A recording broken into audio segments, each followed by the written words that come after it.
quizás es demasiado apurado lo mío, dado que me hubiese gustado, en este caso, que estuviera Vilma para decir más directamente sus palabras por haber sido su discípula. Pero mi contacto con el Sensei González fue en muchas oportunidades, inclusive la más importante fue en el Mundial de España, en el año 80, en el Palacio de los Deportes, el distinguido Palacio de los Deportes, creo, y espero que me corrijan si me equivoco. Él ha sido una persona influyente en el karate argentino, e incluso en lo que importa sobre el karate deportivo, pero más sobre lo que podemos haber definido todos en el karate sistemático y básicamente emprendedor de toda la formación de los karatistas en un futuro. Yo creo que se merece, más allá de las diferencias que hayamos tenido cada uno de nosotros con determinados momentos de nuestra vida con él, casi partido de nuestro ego y de nuestros propios errores. Pero el agradecimiento hacia la contribución que tuvo en el karate argentino tiene que ser mucho más profunda que lo que cada uno de nosotros pensamos independientemente o personalmente. Gracias, Sensei González, de parte de todo este grupo y en esta representación a todo lo que ha aportado al karate argentino. Y ese embajador argentino en Japón que fue conocido por muchos maestros de la línea Shorin-ryu y hasta Okinawa. Muchas gracias, maestro, de parte de todos nosotros. Dichas estas palabras, le cedemos la palabra al maestro Jorge Mendoza desde México para realizar la apertura del evento del día de hoy. Muy buenas tardes a todos. Bienvenidos a la edición número 66 del Foro de Karate Virtual, un espacio de interacción que aboga por la unicidad del karate, respetando las particularidades y aprendiendo de todos los estilos y artes marciales. El día de hoy ofrecemos un singular debate entre dos destacados referentes del karate mundial. El debate se denomina karate tradicional y karate moderno, dos miradas que enriquecen. Para este evento, agradecemos nos iluminen con sus aprendizajes e ideas los maestros Juan Beltrán, desde Granada, España, y Lucio Martínez, desde Buenos Aires, Argentina. Comenzamos presentando a Lucio, un amigo de la casa, y a quien hemos tenido el honor de contar con él como conferencista en este foro hace algo más de 2 años atrás, allá por junio del 2020. Referente al karate deportivo a nivel mundial, así como estudioso y maestro a la vez del karate antiguo. Lucio Sensei es un creador que realiza valiosos aportes en términos del equilibrio entre el sentido de las artes para la defensa y la estabilidad cuerpo-espíritu que éstas requieren. Además de su conocida trayectoria en las artes marciales, el maestro Martínez es director de The Rose Method, Callao. Fue capitán del seleccionado argentino de karate, múltiple campeón argentino, campeón sudamericano, campeón panamericano y medalla de bronce mundial. Lucio se especializa como consultor en neuroentrenamiento, calidad de vida y alto rendimiento deportivo, atendiendo firmas y organizaciones de primer nivel internacional. Como mencionamos, para intercambiar ideas con Lucio y con la audiencia, nos acompaña Juan Beltrán Rodríguez Sensei. Juan comenzó su práctica con 5 años en Pamplona, el estilo de Shotokan, practicando luego también Shitoryu y Kobudo. Fue competidor y árbitro, y luego compaginó su práctica de karate con otras artes marciales como el Aikido, Judo y Wing Chun. Al abandonar el ámbito competitivo, el maestro Beltrán comenzó una nueva búsqueda en karate, asistiendo a cursos de múltiples estilos e incluso de diversas artes marciales. Hoy, su trabajo se centra en mejorar el karate e investiga sobre todo en la historia de los katas, sus aplicaciones y los conceptos tácticos que subyacen detrás de estos, llegando a entrenar y profundizar simultáneamente 120 katas de diferentes estilos, maestros y escuelas. Juan Sensei tomó la decisión de concentrar su práctica en pocas de ellas, pero combinando las diferentes versiones que había aprendido de estas katas que practica. Así como en la actualidad todas las versiones de las katas que trabaja son desarrollo propio, centrándose además en los aprendizajes de anatomía y biomecánica del cuerpo que desarrolla, con la finalidad de detectar los aspectos de las formas que puedan ser lesivos a largo plazo o pudieran suponer una sobrecarga innecesaria a partir de la ejecución de la técnica. Para este debate, los participantes nos hicieron llegar algunas preguntas que sintetizamos en las siguientes filminas y que agradecemos si ambos pueden colaborar con nosotros en hallar quizás algunas aproximaciones a las respuestas.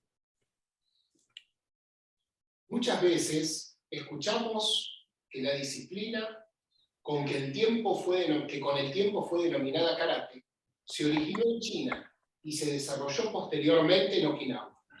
Algunos afirman que en un comienzo se practicaba Todi, sin divisiones entre estilos.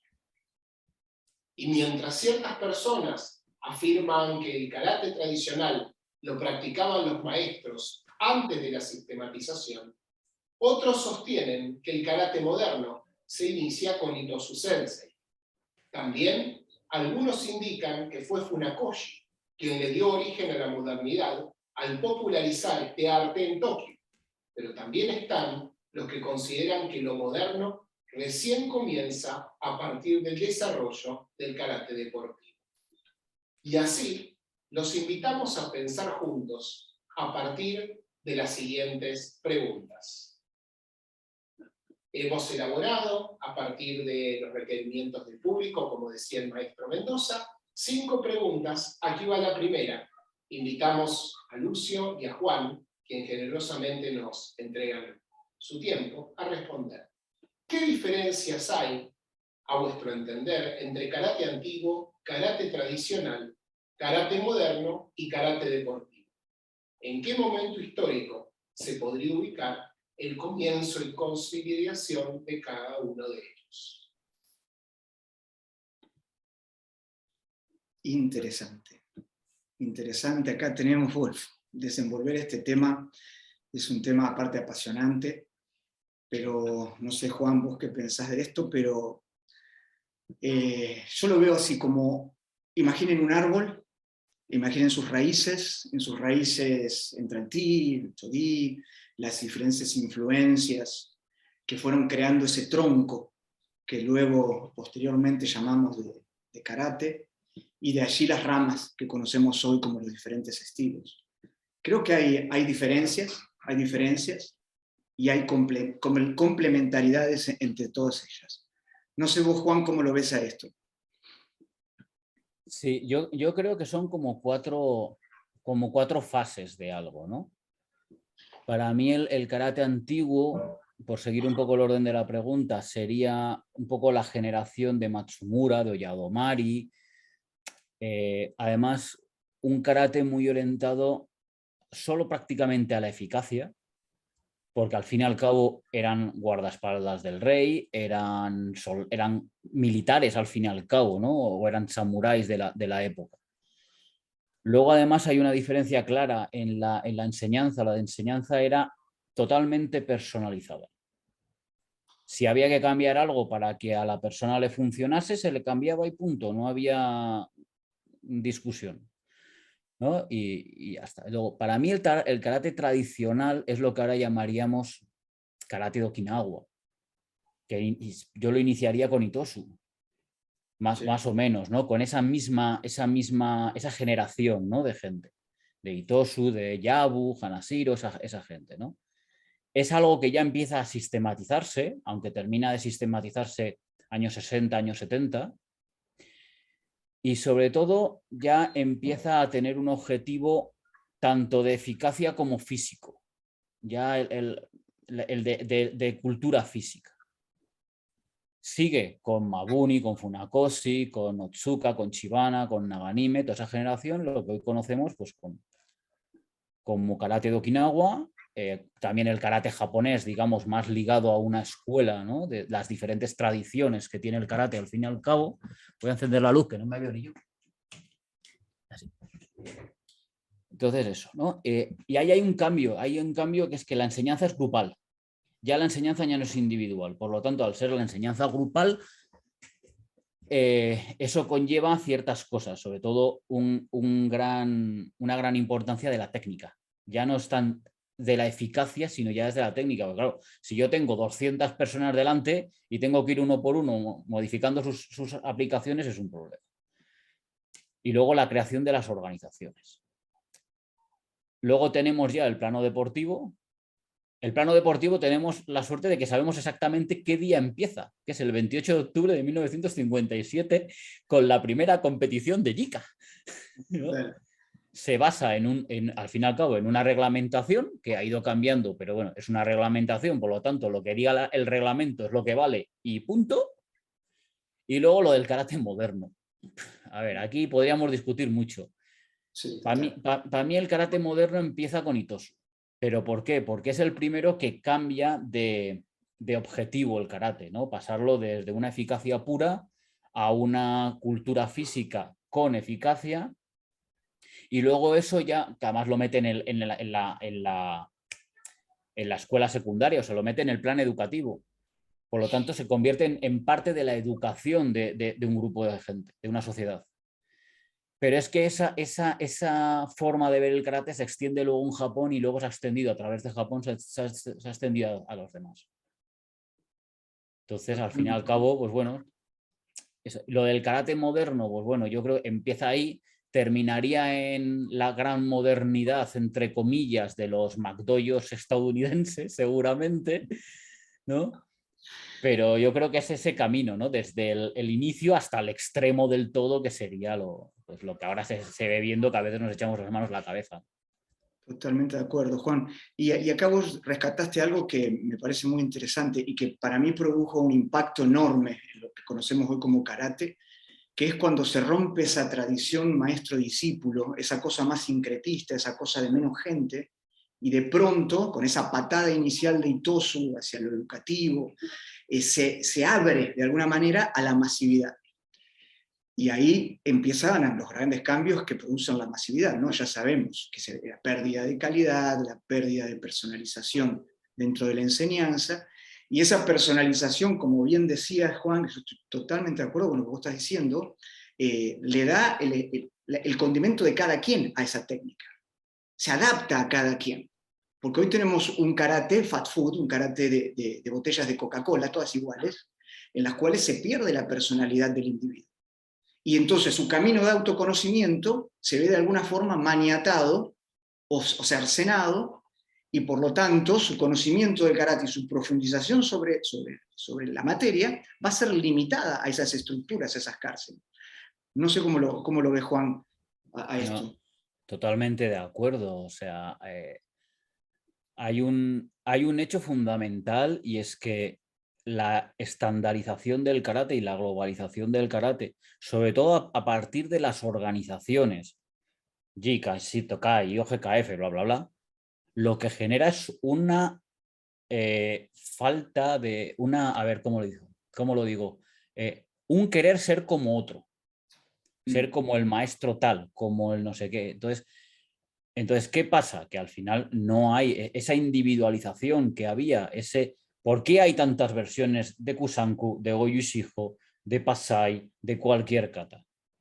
Porque cada uno adaptaba a sus necesidades, a su morfología, a sus técnicas favoritas, a su estrategia favorita, todo adaptaba el kata y adaptaba sus aplicaciones, porque sí, por ejemplo, en el caso de Pasai, hay algunos que este movimiento lo hacen con Yoriashi, otros que lo hacen como más hacia atrás, no sé qué. Cada uno, dependiendo de su altura, dependiendo si le gustaba más entrar o menos, si le gustaba más buscar el impacto o menos. Entonces, eso se iba individualizando. Ahora no, ahora todo es plano. Todo es plano, entonces, y de hecho, incluso peor todavía, hemos llegado a un momento en el que, por ejemplo, en el karate deportivo, totalmente deportivo, la línea entre, por ejemplo, Goju, Shitoryu y algún otro estilo está completamente perdida. Completamente. No hay, o sea, tú miras a un competidor y dices, no sabes si está haciendo Goju, si está haciendo Shito, qué leches está haciendo. Hablando claro. Olvídalo, ya no existe más esa división, ¿verdad? O sea, lo que el karate deportivo ¿cómo nombrarlo? ¿No? Yo lo pondría como una especie de subrama del karate. Cuando describía ese árbol, ¿no? Ahí arriba, lo pondría como una subrama. Es un deporte, hay que tener en claro eso, que es un deporte. Es la manifestación deportiva del karate. Reglamento, reglas, y no, Sí, pero no hay deja- puntos de comunión. Siento que no hay puntos de comunión, o sea, o de comparar, como que fuera un karate. No sé si me explico. no, pero es que para mí no es una de las ramas. Para Subrama, mí, subrama. sí, una subrama, me da igual. Para mí es el incendio que está devorando el árbol. Y además lo está devorando desde el centro. Por lo tanto, está llegando a la raíz y va a acabar con él. Creo, igual soy un poco pesimista, Sí, pero, sí, bastante. Sí. pero el tema es el siguiente. Se ha llegado a un momento, aunque esto lo quería plantear en otra pregunta, pero bueno, lo digo ahora, me da igual. Se ha llegado a un momento en que la influencia de la parte deportiva, incluso en aquella gente que no compite, es tal que se creen que están haciendo karate tradicional cuando verdaderamente lo único que están haciendo es un karate deportivo sin asistir a competiciones. Porque en el momento en el que mi karate es buscar la estética, en el momento en el que no lo pruebo contra un compañero, y en el momento en el que cuando hago combate prácticamente las mismas normas que utilizo son las de competición, con alguna salvedad, lo que estoy haciendo es karate deportivo, pero no estoy haciendo karate tradicional y lo único que no estoy haciendo es no asistir a competiciones, pero mi entrenamiento es prácticamente el mismo. Sí, total. Y justamente haciendo referencia a esto que están platicando, surge una segunda pregunta del público que agradecemos si pudieran mencionar. ¿En qué medida la riqueza técnica y cultural del karate queda relegado o no a partir de la necesidad de lograr en la competencia deportiva un desarrollo que aporte mayor puntaje en la contienda? Aprovechamos también para saludar a los amigos y maestros Jorge Garibaldi desde Dinamarca y a Alberto Cruz desde México. Adelante, Lucio, por favor. Muy interesante esta pregunta, porque yo creo mucho en esto, en que depende de quién realiza el arte, de quién practica. Si va a relegar la riqueza técnica del karate por la parte competitiva, obviamente se pierde todo. Si la persona toma la competición como una herramienta evolutiva de un periodo de tiempo dentro de su historia, yo creo que está bien colocada. Tiene muchas cosas interesantes el karate deportivo que puede aportar a su aprendizaje psicoemocional del combate. Pero si esa persona se va a dedicar solo al karate deportivo y va a tomar el karate deportivo como karate, pienso que pierde toda la riqueza del karate, absolutamente. No le queda nada, más que un deporte, un juego. Bueno, qué sé yo, en lo personal, yo soy un amante del karate todo. A mí me gusta todo el karate, me gustan todos los estilos. Me gusta verlos, me gusta escuchar, hablar, me gustan las sutilezas, los detalles. Y principalmente lo que más me gusta es el combate, la resolución del conflicto. Creo que eso es lo que más me ha apasionado y me ha interesado el karate desde que soy niño. Que yo comienzo el karate en su momento llevado por mi padre, porque era una persona introvertida y mi padre pensaba que no me iba a poder defender en la vida, que estaba perdido. Entonces me mandó a la psicóloga por un lado y a practicar karate por el otro. La psicóloga fracasó, pero el karate me hizo una persona extrovertida, con capacidad de hablar, de dialogar. O sea, me llevó y me ayudó muchísimo. Y fue muy, muy interesante ese proceso, porque era una persona, un niño con mucho terror en ese momento, con mucho miedo al enfrentamiento con la otredad. Y el karate me fue dando esas herramientas. Yo lo empecé realmente como una defensa personal, el karate. Yo me quería proteger del mundo. La parte deportiva en mi vida entró después. Y al poco tiempo que entré, para mí el karate fue un camino de autoconocimiento. Cambió totalmente la perspectiva. Pero se dio vuelta. Y cuando entré en la competencia, era una cosa que me costó mucho. Yo me acuerdo en mi primer campeonato en Mar del Plata, y pierdo con un chico que se llamaba Canepa, no sé si se acuerdan, Canepa de Mar del Plata, bueno, por ahí se acuerdan, por ahí no. Y me quedé dije, wow, qué indefensión, ¿cómo no pude ver que me entraba un golpe? ¿Cómo no pude ver lo que pasó? Bueno, en ese momento ignoraba todos los procesos psicoemocionales que producen enfrentamientos y que al principio los primeros combates es como un caos, porque el combate es eso, ¿no? Es un caos, un gran caos. Y una busca encontrarle ese caos un orden. Ayer estaba luchando, estaba haciendo jiu-jitsu, Brazilian jiu-jitsu, y estaba luchando con un chico, ¿no? Haciendo Brasil. Y en un momento entré en una situación tan caótica, y digo, ¿cómo le pongo orden a esto? Hasta encontrar esa... Y ahí es donde nace esa cosa de la adaptación a la situación, la adaptación al caos. ¿Cómo adaptas lo que vas aprendiendo a una situación que difícilmente a veces logras controlar? No sé cómo lo ves, Juan, esto estoy diciendo, por ahí me estoy yendo por las ramas, por favor, quiero que... No, yo te entiendo perfectamente, pero le voy a poner un pero a tu argumento. Y es No, que por favor, sí, me encanta. para eso no hace falta darle... O sea, para eso no hace falta una competición. Para eso simplemente falta hacer combate. Sí. Que también, lo digo, y lo digo claramente, hay mucha gente que dice hacer karate tradicional y luego no hace combate nunca.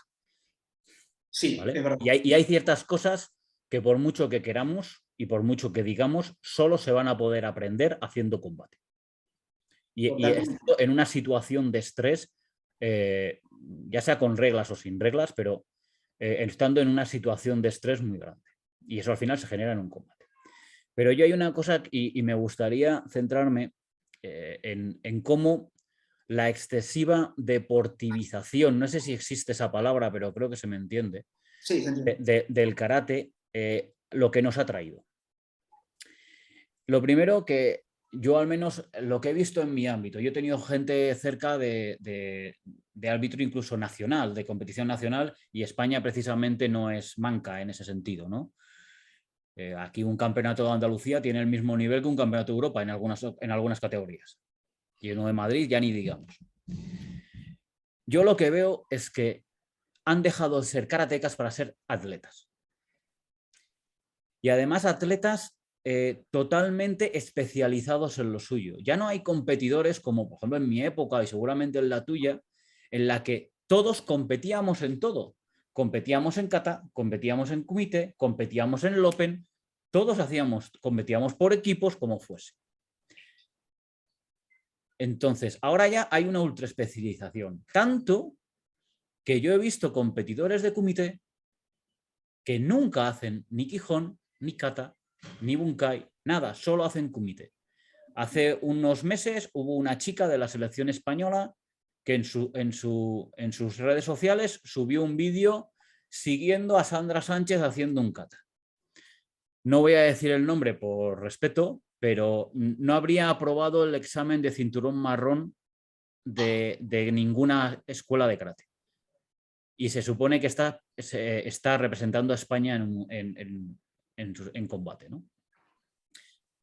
Entonces, luego hay cosas, se modifican los katas, de hecho fue la razón por la que yo dejé de arbitrar, porque se modifican los katas de una forma completamente arbitraria, de una forma completamente aleatoria, simplemente por adueñarse de ese kata. O sea, Chatanyara, Chibana, Oyadomari, Ohandai, son katas que los han creado para la competición, no tienen absolutamente nada que ver con las versiones antiguas.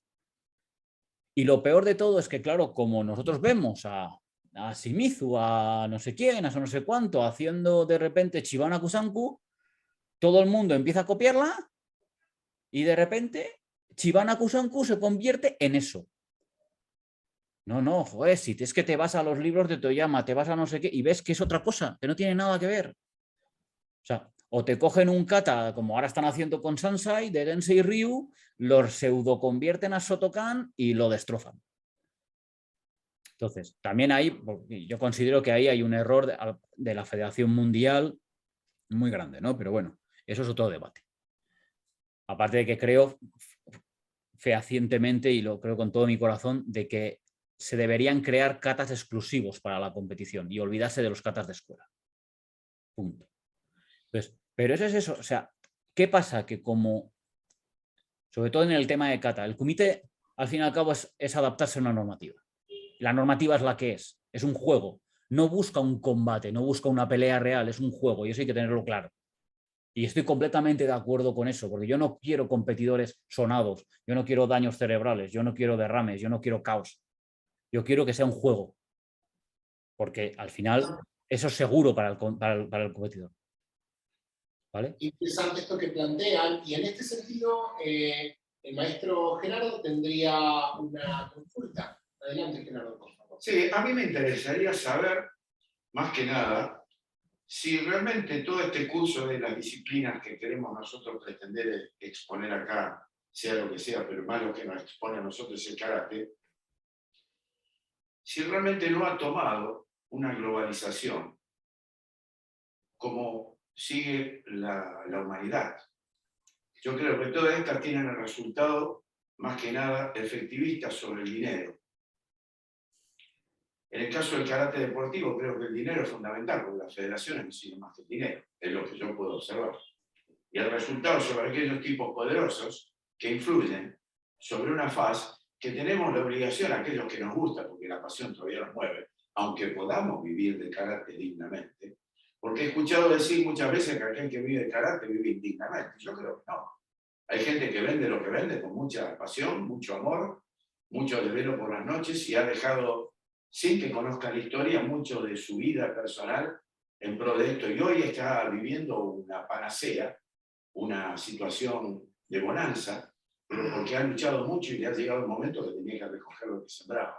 Ahora no, en otros a lo mejor han tenido que sacrificar virtudes esenciales sobre lo cual descansa una herencia cultural, como la del karate, y se ha defectuado de tal manera que hoy se vende como un prefijo. Yo he visto a europeos ir a tomar un curso de qué sé yo, de Shatrayana no Kusana. Al otro día van y toman el otro curso, y después cuando llegan terminamos. Pero eso yo lo he visto también con los abogados, y lo he visto con los médicos, cuando es mucho más importante tener un diploma colgado en una pared que lo esencial, el juramento hipocrático que tienen con respecto a su esencia de existencia.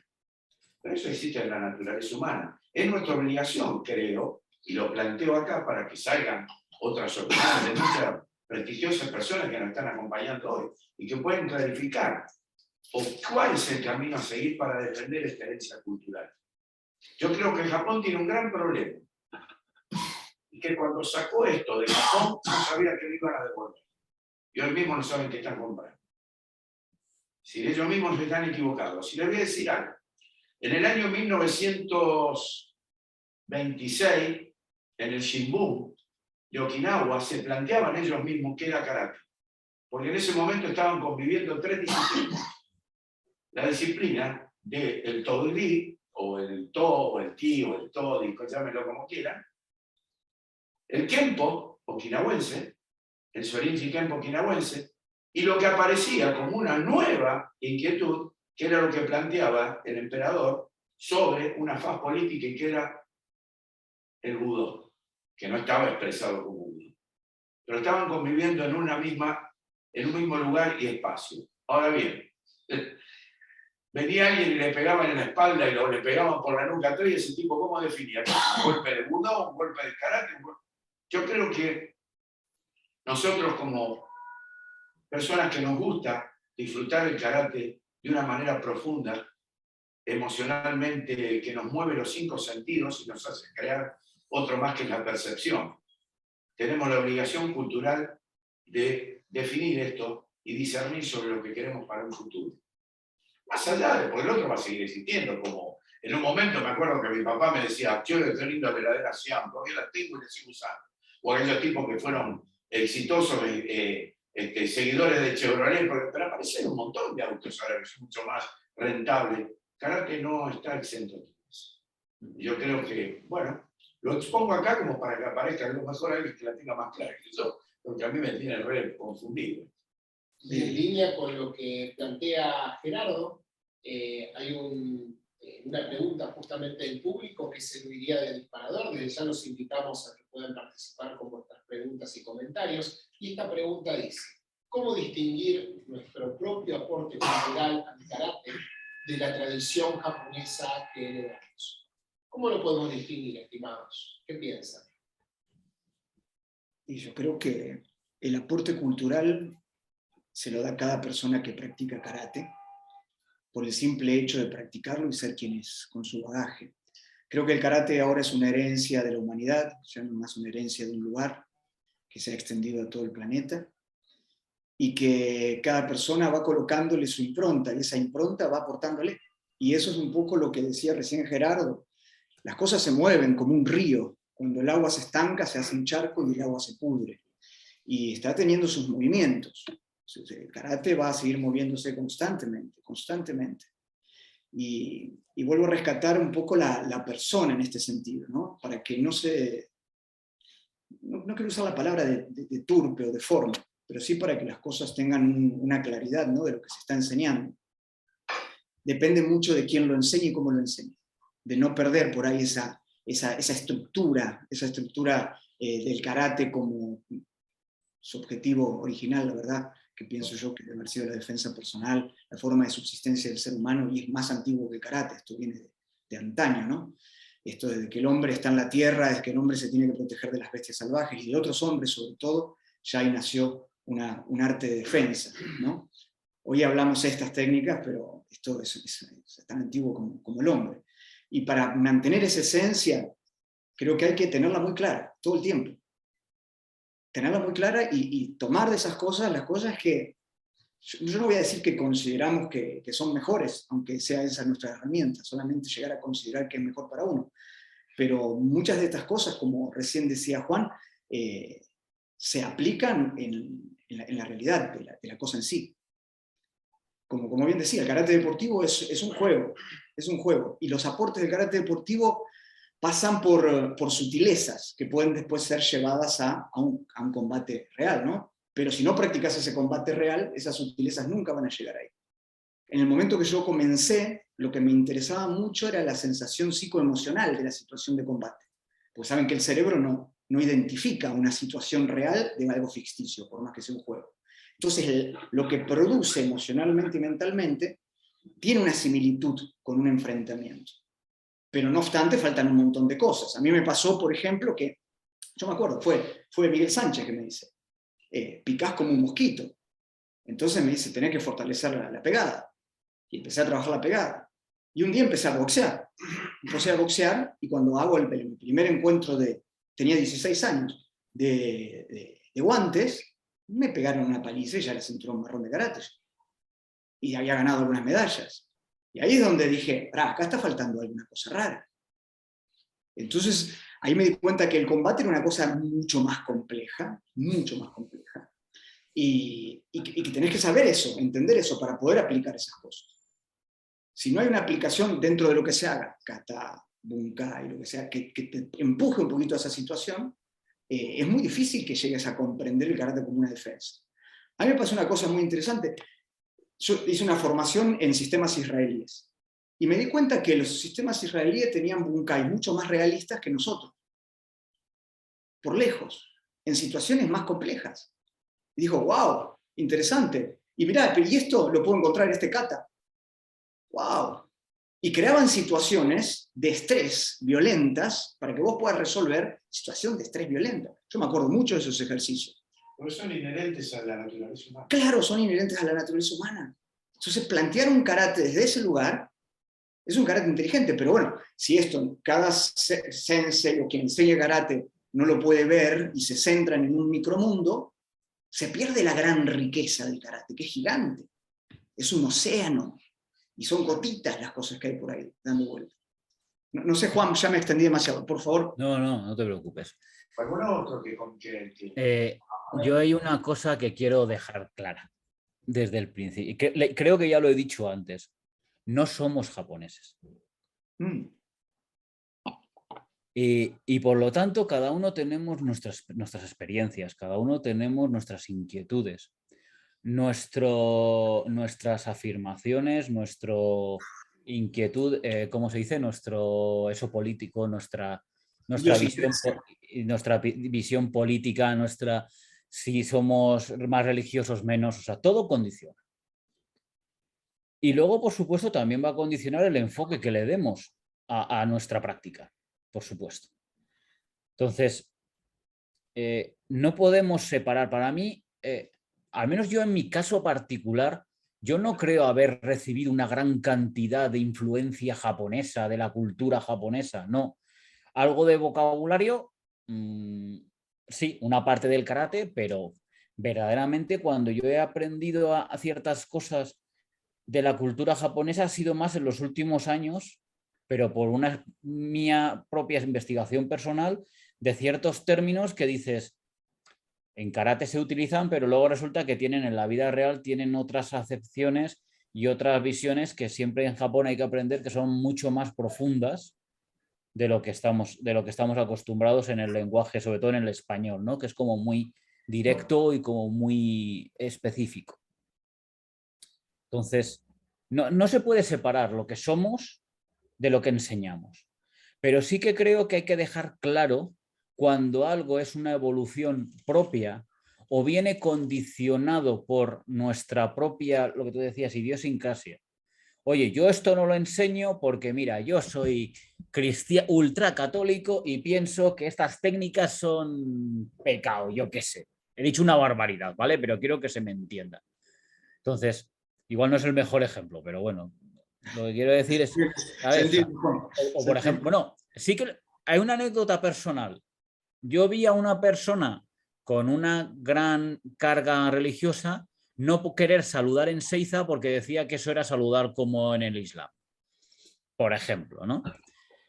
Bueno, para mí tiene sus razones, no, yo no las comparto, pero lo que quiero decir es que si yo, por ejemplo, y esto ha surgido también en alguna otra ocasión, si pertenezco, por ejemplo, a Sotokan Jika y hago algo que no está dentro del Sotokan Jika institucional, tengo que decirlo.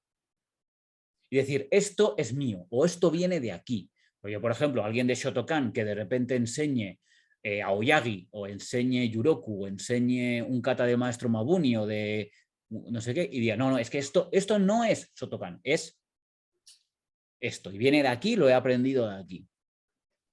Pero sobre todo por explicarle y porque el alumno no se sienta engañado. Pasa lo mismo cuando, por ejemplo, vas a un gimnasio, a un dojo y te dicen, no, es que nosotros hacemos defensa personal y lo único que hacen es Kihon y kata.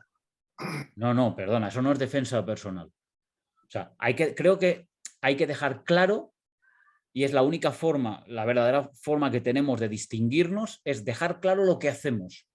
Yo hago karate deportivo, o sea, yo tengo aquí, bueno, yo aquí cuando alguien me viene y me pregunta en Granada, oye, quiero a alguien que quiero asistir a campeonatos, quiero competir, no sé, les mando aquí a un gimnasio que hay aquí en Granada, porque son los mejores que hay en ese sentido, pero ellos lo tienen claramente, gimnasio de karate deportivo, lo pone allí claramente.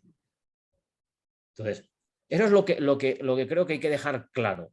¿Cuándo es deportivo? ¿Cuándo es tradicional? Oye, nosotros hacemos karate Shitokai. Pues la persona que lo está haciendo ya sabe cuál es el enfoque. Sabes que, por ejemplo, si haces Shotokan Jika, sabes que van a hacer mucho Kihon, mucho kata, mucho Jujubun Kumite, pero, por ejemplo, aplicaciones vas a hacer muy pocas. Si haces Koryuchinadi, va a ser al revés. Vas a hacer un chorrón de aplicaciones, pero, por ejemplo, competición no vas a competir. Para mí eso es tener claro que ya Japón no es o sea, Japón es la raíz, pero ya no tenemos que depender de Japón.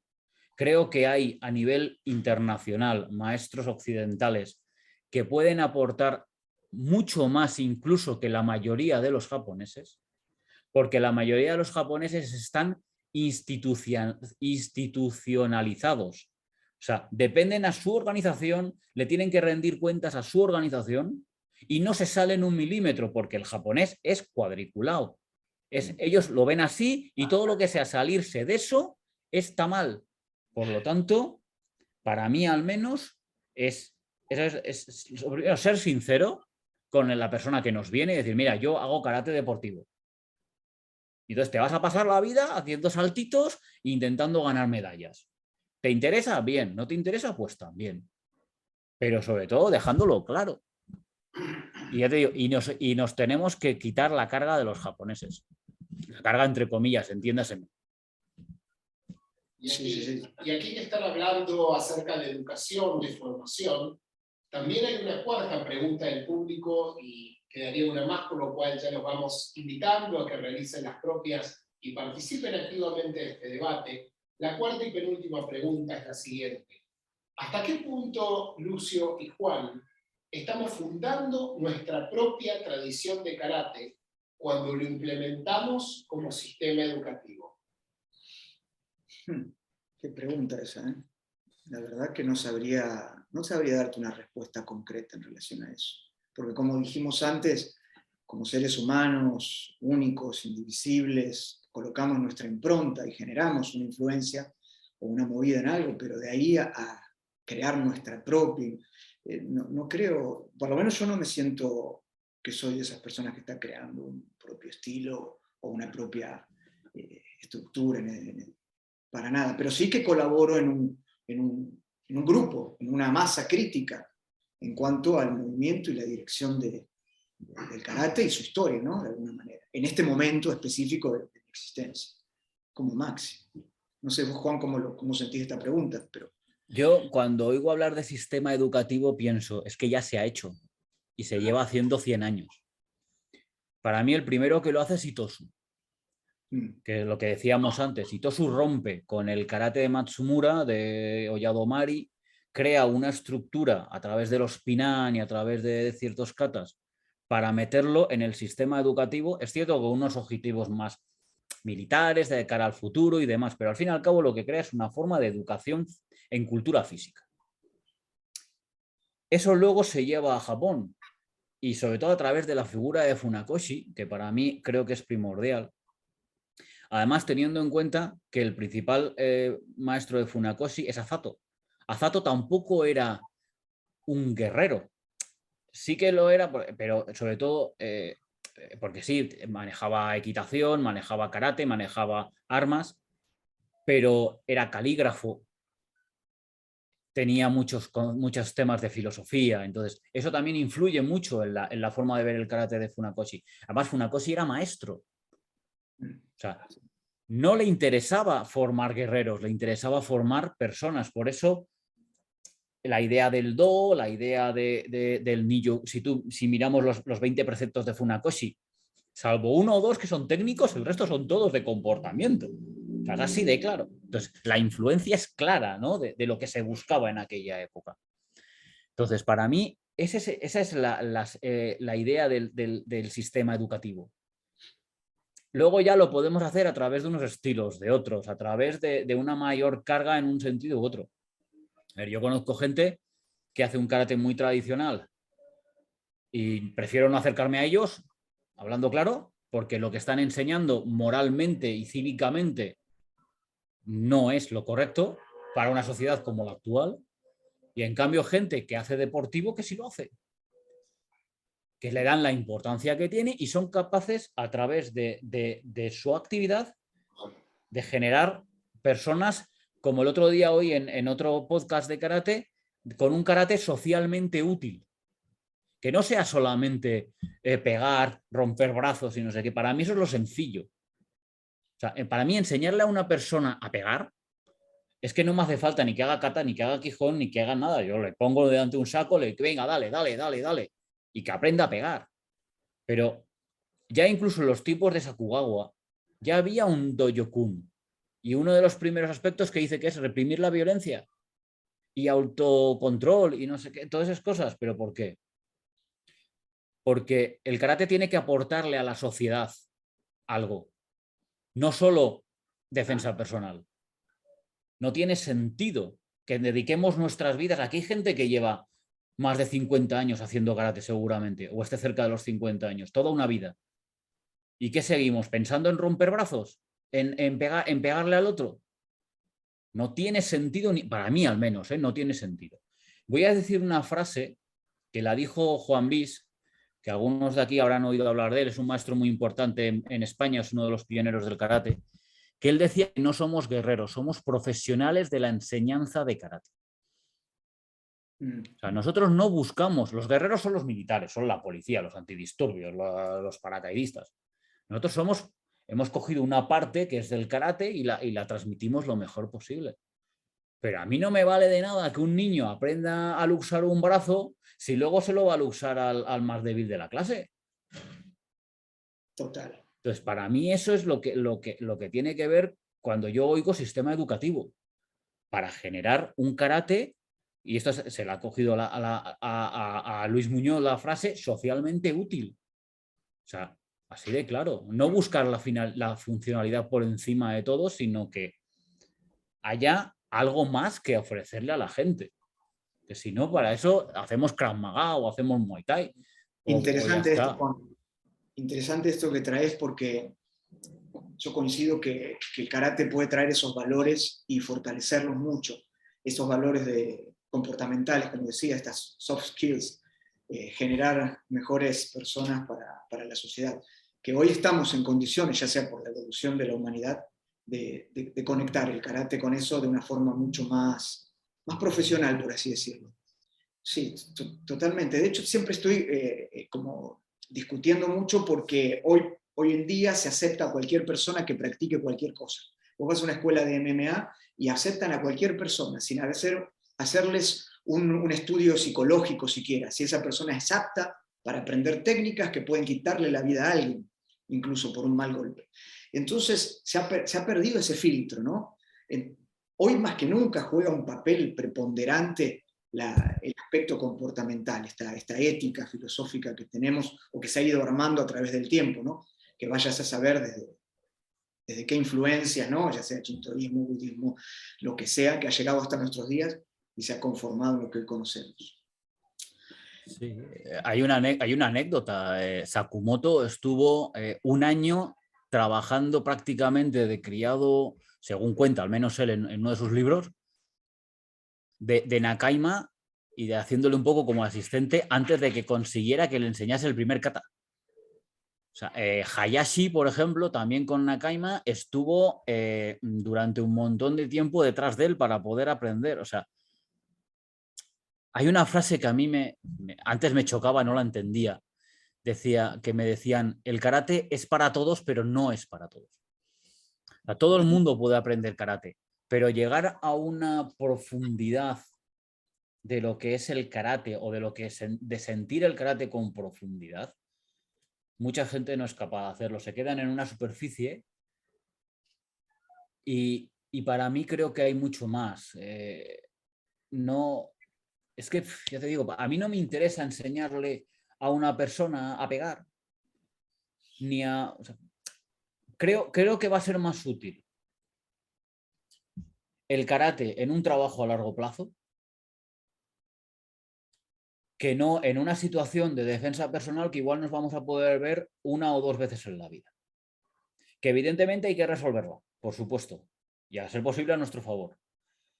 Pero yo las veces que yo he tenido que utilizar, o que a mí, digamos, me ha venido bien utilizar el karate, ha sido más en situaciones de alto estrés, en situaciones de mucha complejidad. O, por ejemplo, en una situación en la que a mí directamente el haber hecho combate y el haber hecho karate me salvó el ojo. Porque yo esquivé una pelota de goma de este tamaño que venía hacia mi cabeza. Inconscientemente la esquivé. O sea, yo estoy convencido de que si yo no hubiese hecho karate, a mí me habría reventado la cabeza esa pelota. Total. Porque hice una esquiva como si hubiese hecho, además que hice un nagasi como si hubiese hecho un suki, o sea, exactamente lo mismo. Entonces...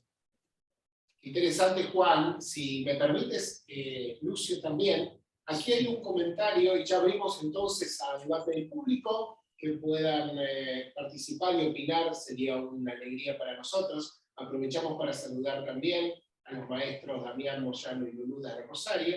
Y Marta dice en el chat lo siguiente, leemos: lo que ambos maestros dicen es coherente con la evolución o involución del resto de las disciplinas y artes de este tiempo y en la sociedad global.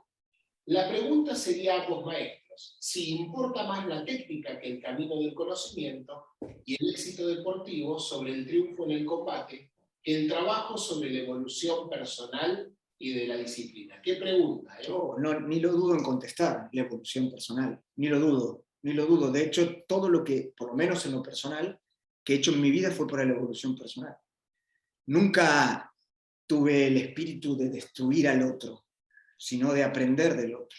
Y sobre todo aprender de mí mismo en una situación con otro. No, totalmente, la evolución personal, en mi caso personal. Sí. El camino del, como ha sido largo el proceso.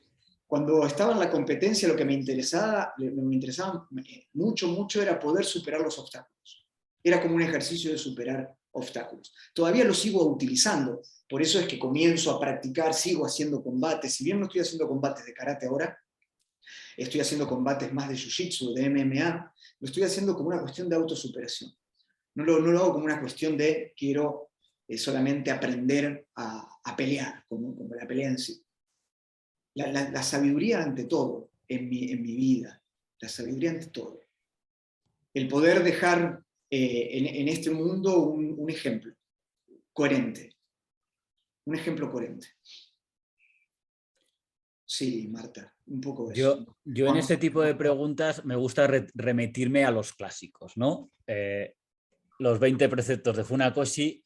Muy bien. Y el 5 dice: el espíritu ha de estar por encima de la técnica. ¿Esto qué significa? Y el otro día lo ponía yo también en Facebook. A ver, yo sí creo que técnica, habilidad marcial y, digamos, autodesarrollo tienen que ir de la mano, lo que sería el Bunbu Ryodo, ¿no? La habilidad marcial y el intelecto, el desarrollo. Tienen que ir de la mano. Llegará un momento en el que mi habilidad marcial no sea lo importante, o al menos es lo que yo creo, sobre todo ya he llegado a cierta edad. Por ejemplo, creo un caso que es el mejor ejemplo. Perdón. Que aquí van con las motos al aire. Por ejemplo, todos conocemos a Ramón Fernández Cid. Él ahora mismo tiene una situación personal por sus enfermedades, por no sé qué, que físicamente no puede entrenar todo lo que quisiera. Pero creo que lo que está aportando a nivel intelectual dentro del karate es una barbaridad, ¿no? Entonces, ¿qué pasa? Que llega un momento en que además, vuelvo a remitirme a lo de antes, no creo que lo importante sea golpear al otro, bloquearle, sino, digamos, el jutsu deja de importar, entre comillas, o sea, tiene que seguir funcionando, pero deja de importar. Aparte de que el cuerpo no nos va a dar, va a llegar un momento con 65, 70 años que, por mucho que sepamos, o sea, si nos viene un chaval de 20 y nos enchufa, me parece que va a ser muy complicado de manejar esa situación. Eso es así de claro. O sea, es así de claro, la naturaleza es la que es. Entonces, ¿qué pasa? Que al final sí, tienen que ir de la mano, pero al final lo importante, además creo que es a lo que los maestros antiguos, incluso ya en los tiempos de Sakugawa, con el Dojo Kun, con los 20 preceptos, con incluso otros documentos que hay, es a lo que nos van llevando. A que no solamente sea darnos de leches. Para darnos de leches es muy fácil. Mira, quedamos un fin de semana, nos ponemos unos guantes, unos cascos, nos cascamos y venga, y luego nos tomamos unas cervezas. Yo eso lo he hecho varias veces y mira, genial, perfecto. Pero luego la charla que se produce después con las cervezas, para mí a veces vale más que cuando nos estamos pegando, ¿no? Entonces, yo para mí esa es un poco la historia, ¿no? Volvemos un poco a lo de antes, quizás es un poco ahondar en lo mismo, ¿no? ¿Vale? Entonces, para mí eso sería lo importante. Un poco o sea, tiene que ir de la mano, evidentemente. A mí no me vale que un cinturón negro no sepa golpear, no sepa hacer un mawashi, no sepa aplicar un kata. Eso no me vale. Que es lo que está ocurriendo muchas veces en muchos sitios, ¿no? De que tienes gente de que lleva 20 años haciendo karate y sigue haciendo karate al aire y sigue haciendo Gedan Baraisuki al aire. Eso no me vale. Tiene que ir de la mano. Pero llega un momento en el que hay ciertas cosas que creo que ya no tienen que ser tan importantes.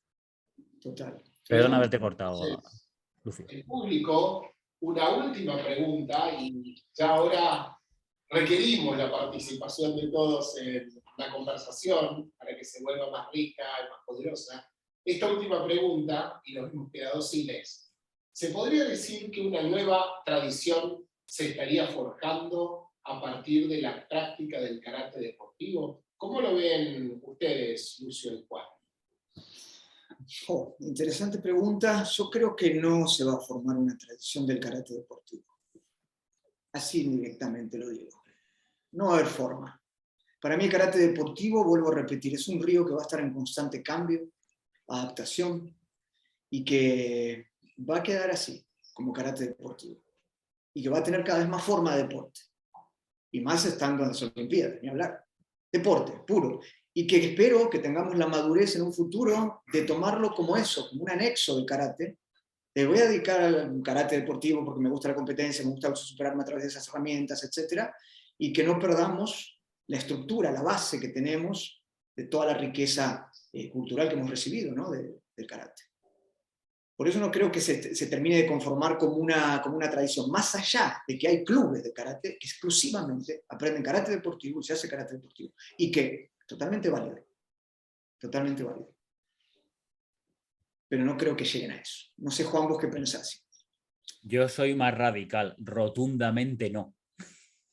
O sea, no es, además, no, claro, si hablamos de un deporte llamado karate, entonces tenemos que equipararlo al fútbol, al baloncesto, al rugby, a la halterofilia. No hay tradiciones en esos deportes. Pasa que nosotros lo vemos desde un ámbito global de que el karate tiene una parte tradicional, una parte... No, pero si solo nos limitamos a la parte del deporte, el deporte es lo que diga la Federación Mundial, la Federación no sé qué y la Federación no sé cuántitos. El día que a la Federación Mundial se le ocurra que antes de cada kata hay que dar una voltereta, los competidores tendrán que dar una voltereta. Punto. O sea, no está sustentado en una raíz, en una evolución de algo. No, está sustentado en un reglamento. Total. Entonces, y además en un reglamento que lo cambian cada 2x3 para intentar perjudicar o beneficiar a unos. Voy a ser muy claro, me voy a ganar más de un enemigo, pero ya estoy acostumbrado. Cambiaron el reglamento de Kumité para perjudicar a Gallev y cambian el reglamento de Kumité de kata para beneficiar a Kiyuna. Es así de claro. Entonces, ¿qué pasa? Que ahí es lo que antes también Gerardo, me parece que comentaba el tema del dinero, el tema de los beneficios, el tema de no sé qué. ¿Por qué? Que era más interesante que ganase las Olimpiadas un japonés en Japón con un deporte japonés o un europeo. Por ejemplo, ¿no? Entonces, no podemos... Tenemos que hablar de lo contrario, de las tradiciones que se están perdiendo por culpa del deporte. Que creo que es ahí el punto en lo que decía. Yo he tenido competidores de katas con todo el dolor de mi corazón que solo sabían hacer los katas de competición.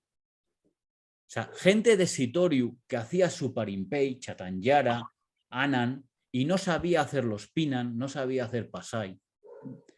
Entonces, gente de Kumité que solo hace Kumité. Y entonces, el problema está que se está perdiendo una cantidad de conocimiento que ha llegado a nosotros, y además que ya ha llegado a nosotros de forma esquemática encima y de forma mal estructurada y a veces a regañadientes, ¿no? Como se suele decir, con mucho esfuerzo y muy limitado. Y es que encima se está perdiendo. O sea, yo vuelvo a poner, hace yo unos meses me junté con una chica, me pidió, por favor, mira, corrígeme Suparimpei. Y dije, venga, vale. No pasamos de esta primera serie en más de una hora. Pero claro, luego de repente se me ocurrió decirle, ¿pero tú has hecho Sanchin, el kata Sanchin alguna vez? Me dice, no, nunca. Entonces, ¿cómo vas a hacer Suparimpei si no has hecho Sanchin? Entonces, claro, yo me di cuenta que le estaba corrigiendo cosas básicas, pero no cosas básicas de Suparimpei, cosas básicas de Sanchin. Claro. Claro, entonces, ¿qué pasa? Que no, es como competidores. El otro día vi unos vídeos de un campeonato local aquí en España. Chavales de 14 años haciendo unsu, haciendo chatanyara, suparimpei, kankusó, anan. No tiene sentido. Entonces, ¿cuál es el problema? Que la normativa por la que se rige la competición pervierte el entrenamiento a nivel global. Entonces, tenemos que hay mucha gente que lo único que hace es entrenar competición, aunque no compita, y luego gente que está tan enfocada en la competición que no olvida lo demás. O sea, aquí en mi ciudad lo típico es entrenar un día kata y otro día kumite. Pero katas de competición y kumite de competición.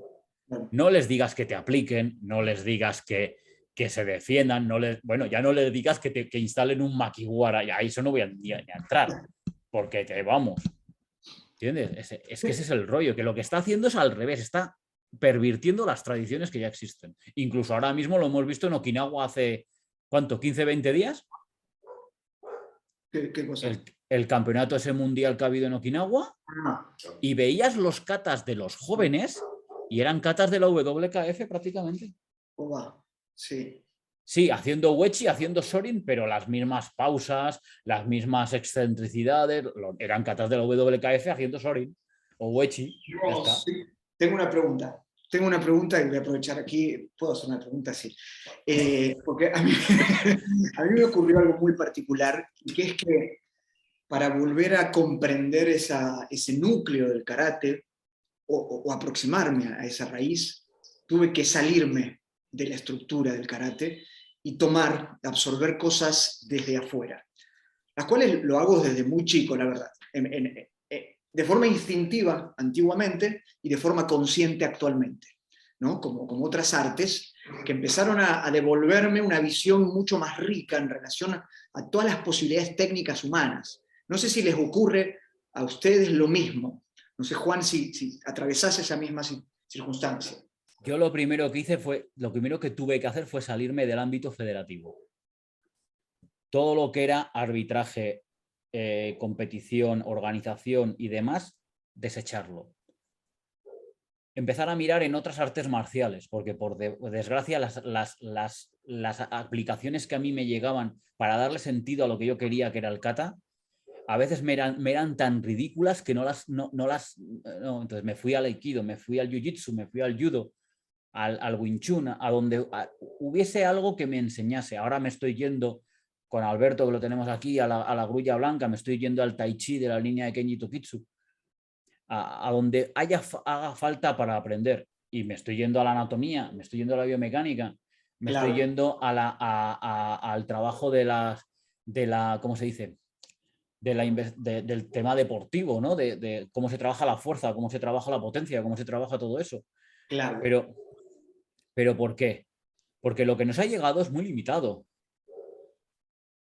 Además, hay una cosa que creo que mucha gente no es consciente. La mayoría de los japoneses que se salieron de Japón y extendieron el karate, no eran maestros en aquel momento, eran ex competidores. Cada uno de su organización, pero eran ex competidores. Se han hecho maestros con el paso del tiempo. Yo voy a contar, el caso que yo mejor conozco es el maestro Ishimi aquí en España. A mí lo que me han dicho los alumnos de él más antiguos, que cuando Ishimi llega a España prácticamente conocía a los 5 Pinan, Basai, Seiyenshin y poco más. Claro, ¿qué pasa? Luego iba para Japón, aprendía y traía conocimiento. Iba a no sé dónde, aprendía y traía conocimiento. Pero es que eso nos ha pasado a todos.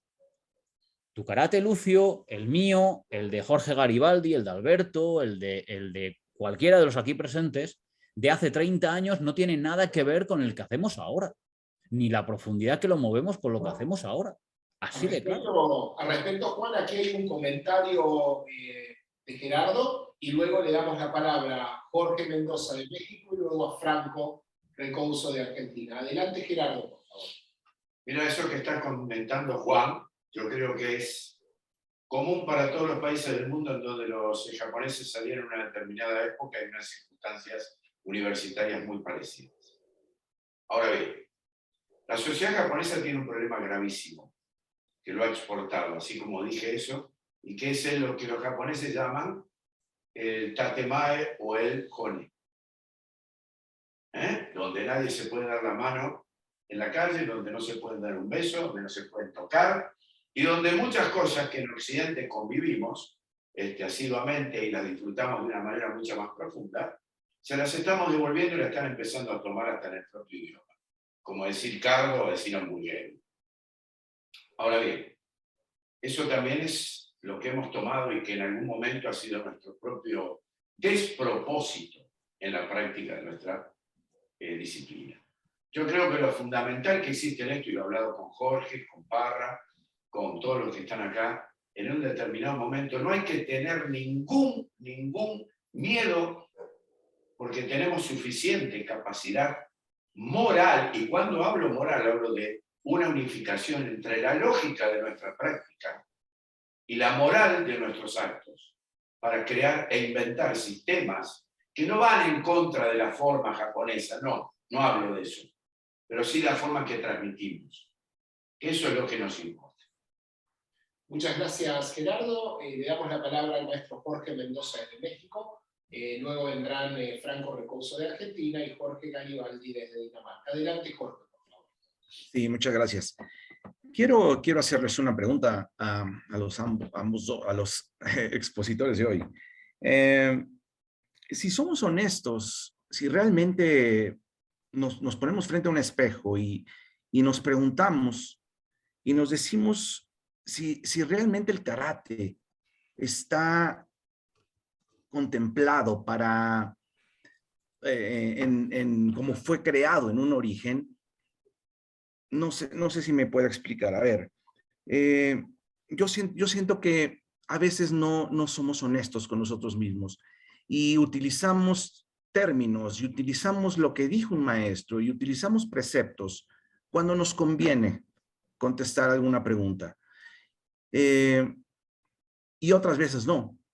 Enseñamos a nuestros alumnos karate deportivo, enseñamos kata deportiva, los llevamos a los torneos, pero de repente cuando el alumno pregunta o cuando el alumno se mete un poco más a la tradición, entonces le decimos que eso no sirve y que el karate tradicional es otra cosa y que entonces el karate tradicional tiene otras formas de pensar.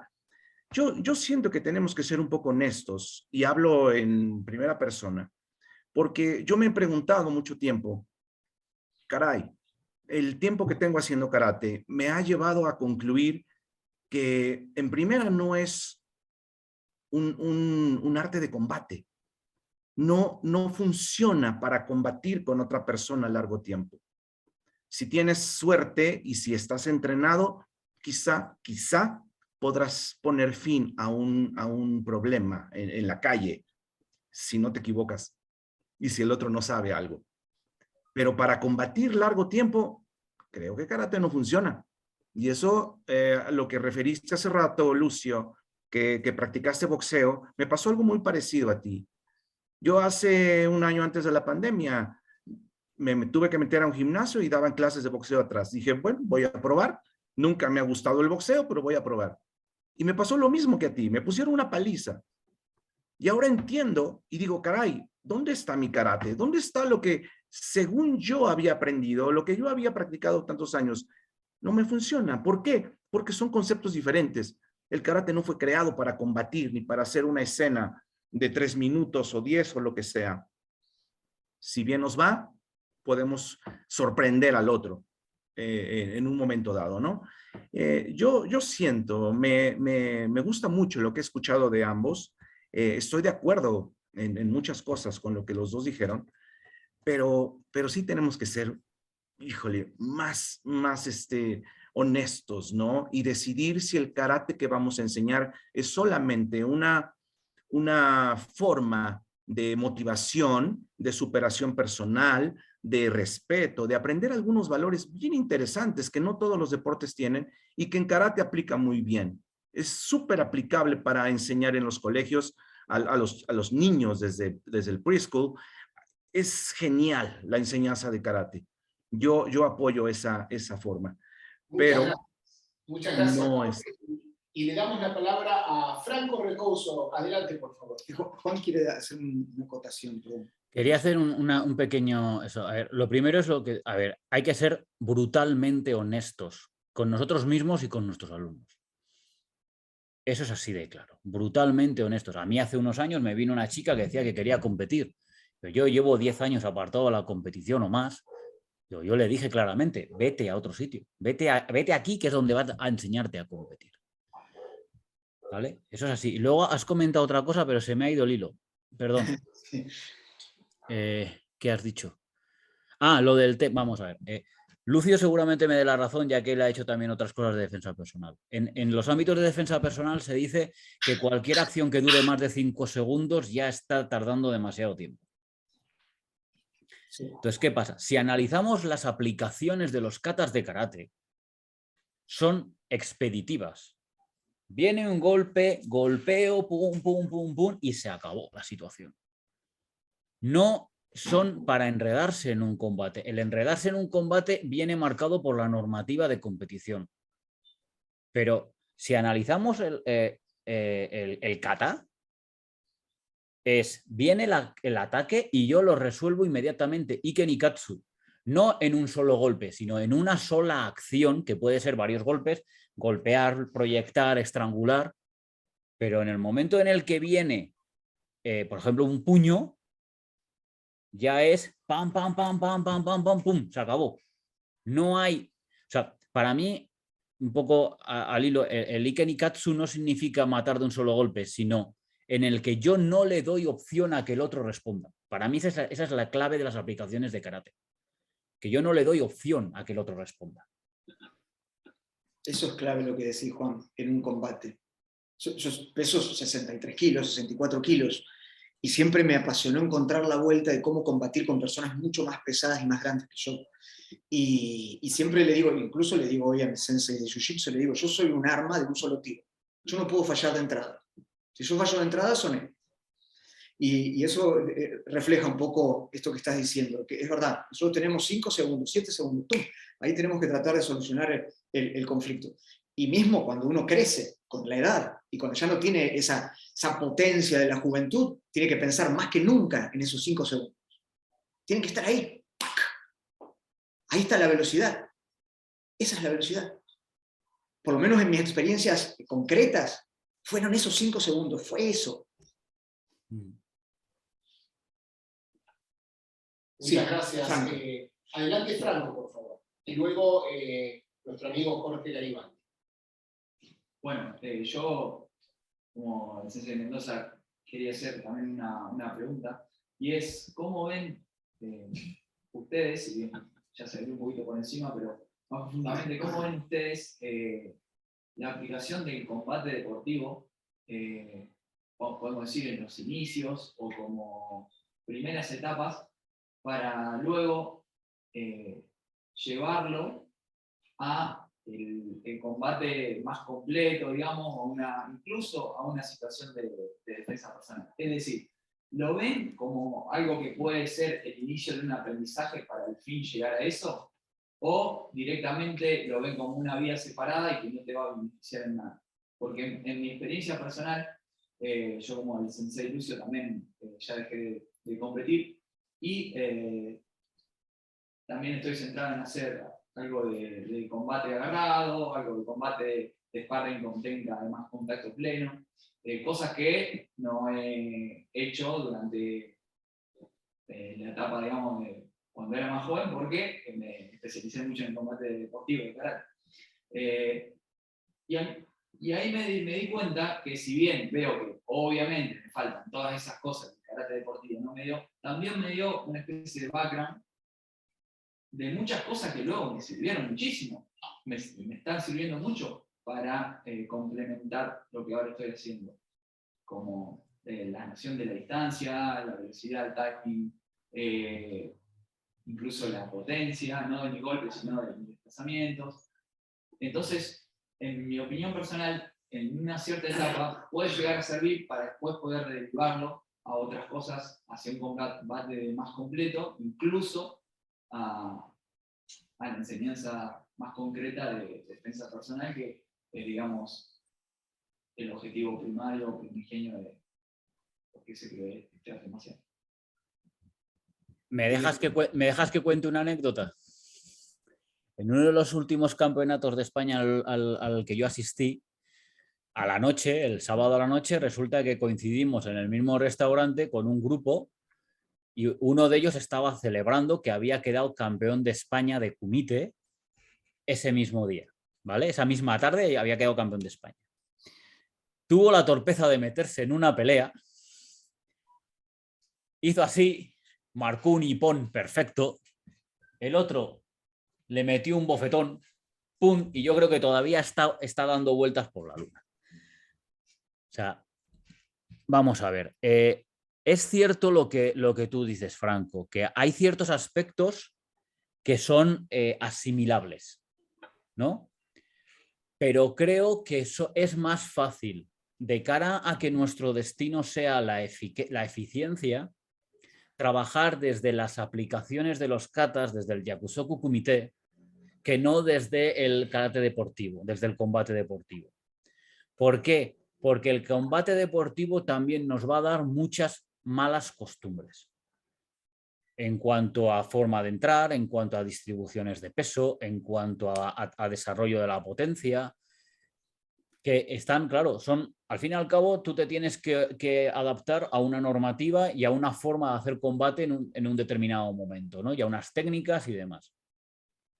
Entonces, para mí, si nuestro destino final es la funcionalidad, la eficacia, la defensa personal, creo que el inicio debe ser el kata aplicado y el bunkai.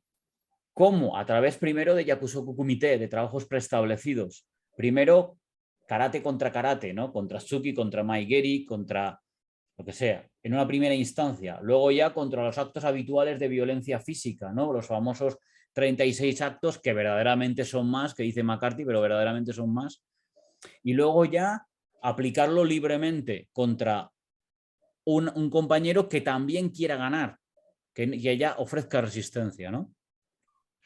Pero si yo empiezo desde el karate deportivo, a mí personalmente me costó años quitarme la idea de entrar en profundidad con el pie de atrás abierto, el salir el no tener en cuenta la mano a la hora de bloquear, porque claro, entrábamos de cualquier manera.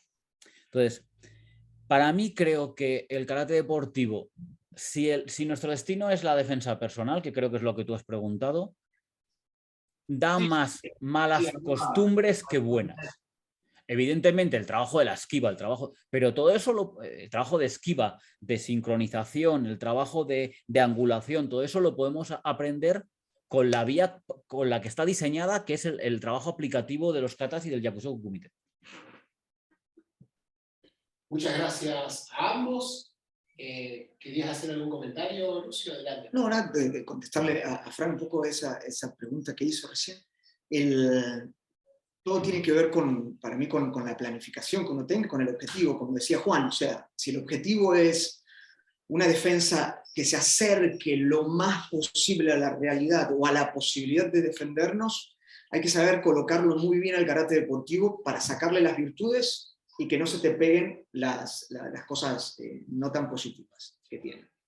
Hay que ser muy inteligente con eso, cómo colocarlo. Porque es verdad lo que dice Juan, si vos generas una mala maña con algo, es muy difícil después sacarla, es mejor no tenerla de entrada, antes que después tenerla y sacarla. A mí en lo personal, el karate deportivo en lo que me aportó, si yo pudiera hacer un resumen para llevarlo a un deporte de contacto, a un deporte en el cual tengo que vivir más la supervivencia, fueron los desplazamientos que en el boxeo, cuando boxeé ya más de grande, yo boxeé en 2 momentos en mi vida.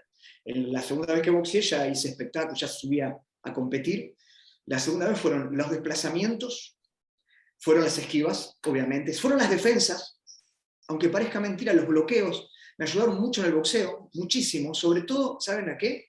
A envolver y agarrar, y a sostener, por más que tenía, sí, exacto, eso mismo, Juan, o sea, Era una cosa que los volvía locos los boxeadores con eso. Exacto. Imagínate, teniendo esas ventajas, meterle pegada fue un golazo. Y más usando la ciencia del deporte, que yo sabía que para tener pegada necesitaba levantar 120 de kilo y tirar más de 10 metros una bola de tanto quilaje, y yo sabía que mi mano ahí iba a ser dolorosa para mi categoría. Entonces, teniendo en consideración esas cosas, eso me aportó a mí. Y la picardía. La picardía es esa cosa de que vos no lo podés lesionar y que al mismo tiempo tenés que esquivar una cosa muy rápida. Y qué sé yo, me dio esa ventaja. Pero si vos no lo colocás en una planificación muy bien hecha, en la cual no se te peguen las particularidades negativas, estás en el horno. Estás en el horno. Muchas gracias, Lucio. Le damos la palabra al maestro Jorge Garibaldi desde Dinamarca y luego a Sensei Alberto Cruz desde México. Adelante, Jorge, por favor, un gusto tenerte con nosotros. Hola, saludos. Soy cortito porque me tengo que ir a preparar la emisión de hoy del podcast. Interesantísimo el planteamiento, me pareció muy bien, aunque me sorprendieron los participantes porque pensé, van a poner del karate tradicional a un hereje que si lo agarra la Inquisición del karate tradicional lo cuelga del primer árbol que encuentra, que es el sensei Juan Beltrán, y al representante del karate moderno a un karateca con una visión holística que va muchísimo más allá, que trasciende el karate deportivo, que, bueno, sé que entrenas Kyoryu Uchinadi y entrenas, bueno, un montón de cosas. Pero me parece que la llevaron adelante muy bien, muchas gracias. Generaron muchos pensamientos, muchas ideas, muchas inquietudes en mi cabeza. Y por eso le estoy muy agradecido. Quería comentar una cosa que dijo Gerardo Sensei, que me parece que desde mi humilde y pequeña posición, me parece que le dan el centro cuando habla de cuál es la definición del karate, y que ni en Japón estaban seguros. Y yo pienso que ahí es donde, ese es el gran dilema que tenemos, y por eso estamos discutiendo hoy, porque el karate, yo pienso que desde el karate que impulsó Itosu Anko Sensei, y que se formalizó el 25 de octubre de 1936, todos hacemos karate deportivo. Creo que ese karate ya está, si bien en su génesis no era deportivo, ya tenía los elementos que lo iban a llevar a ser un karate deportivo.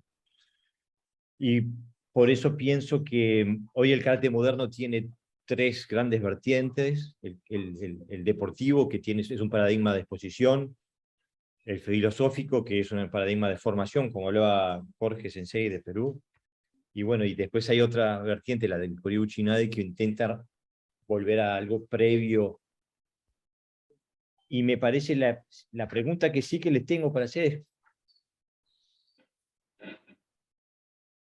¿cómo definimos ese karate? Porque hoy, como decías, Lucio Sensei, estoy completamente de acuerdo, el karate es mundial. Yo sé que hay gente que piensa que el karate es de Okinawa. Sí, el karate fue de Okinawa, y después pasó a ser japonés, y después ahora es del mundo, y como decía Gerardo Sensei, tenemos el derecho y el deber de hacerlo nuestro. Pero ¿a dónde se va el karate? Porque entonces, como decías tú, Lucio, el árbol se va a transformar en una selva. ¿Cómo lo definimos? Qué pedazo de pregunta, Jorge. ¿Cómo definimos al karate? Yo creo que tenemos que sumergirnos en el presente. Yo creo que el secreto de cómo definirlo, o por lo menos en qué lugar colocarlo, está en el aquí y ahora. No está en el futuro. Si no tomamos una posición aquí y ahora de coherencia, de rescate de algunas cosas que forman ese núcleo, esa raíz, el futuro se va de nuestras manos, se pierde de alguna manera, y queda librado al grupo, a la egrégora, a la masa. Y dependiendo de los intereses de esa masa es donde se va a ir disparando ese destino del karate. Es una pregunta compleja de responder, la verdad, Jorge. No tendría la verdad, por lo menos yo no estoy en condiciones de darte un norte en esto, más que el presente, más que el aquí y ahora. No sé, Juan, si vos podés alumbrarnos con alguna cosa o alguna visión diferente en ese sentido. Yo es que como tengo una visión muy pesimista del futuro del karate, Me cae bien, Juan. Ahí me cae bien. es Yo soy que muy positivo y él es muy negativo. Fue genial este sí. encuentro. Vamos a ver, yo es lo que decía antes. Para mí el karate deportivo es el fuego que se está comiendo el árbol del karate, ¿no? Entonces, definir el karate para mí es complicado porque cada practicante al fin y al cabo tenemos nuestro enfoque y nuestra eso. Sí que creo que lo que habría que dejar claro es la coletilla final, ¿no? Yo hago karate Shotokan Jika, yo hago karate WKF, hago karate Goju Ryu de Okinawa. Eso sí que creo que habría que dejarlo claro porque condiciona nuestro karate y nuestro desarrollo lo que estemos haciendo. Pero es que al final la definición y el enfoque va a depender de cada practicante. Creo que hay una gran preocupación por decir ¿qué es el karate o cómo desarrollamos? No, creo que precisamente nos tenemos que quitar esa preocupación de encima. Una de las cosas que tenemos que comprender es que el karate es nuestro, de cada uno de nosotros, aunque hagamos Shotokan, aunque hagamos Shitokai, aunque hagamos Wado, lo que sea, pero el karate es nuestro, nadie va a sudar por nosotros, nadie va a aprender por nosotros y nadie va a pegarse por nosotros, ni nadie va a aplicar un kata por nosotros. Entonces, cada uno tiene que tomar su camino y sus propias decisiones. Aquí tenemos varios casos muy claros. El karate de Alberto Cruz, el karate de Jorge, el tuyo, Lucio, el mío, el de Gerardo, son completamente diferentes. Habrá puntos en común y puntos donde estemos en las antípodas. Así de claro. Pero todo es karate. O sea, yo voy a decir algo que sé que a la gente no le gusta. Para mí todo, incluso lo que vi hace poco de los McDojos de Estados Unidos, es karate. Así de claro, lo que se ve que gritan, que saltan, que manejan el palo, no sé cómo, no sé qué. ¿Qué pasa? El karate es un gran queso. Cada uno coge la porción que quiere coger de ese queso, de esa tarta. Habrá quien, por desgracia, lo haga ir hacia atrás y quien lo haga ir hacia adelante. Evidentemente, yo lo que veo del karate más americano, más espectacular, más lúdico, eso no me gusta. Pero es lo que están haciendo ellos. Incluso creo que a nivel de valores, a nivel de ser útil para la sociedad, para mí no creo que sea útil. Esa gente para mí lo está involucionando. Pero luego hay gente con una mirada crítica que busca mejorar, que busca investigar en lo antiguo y que aunque incluso creando nuevos sistemas o no, o manteniéndose en el suyo, sigue hacia adelante. Jorge lo ha dicho, ¿vale? Si todo vale, nada vale. Bueno, yo no soy tan radical. Lo mismo, para mí la vida es tonos de grises, no es o blanco y negro. Habrá quien se acerque más al blanco y quien se acerque más al negro.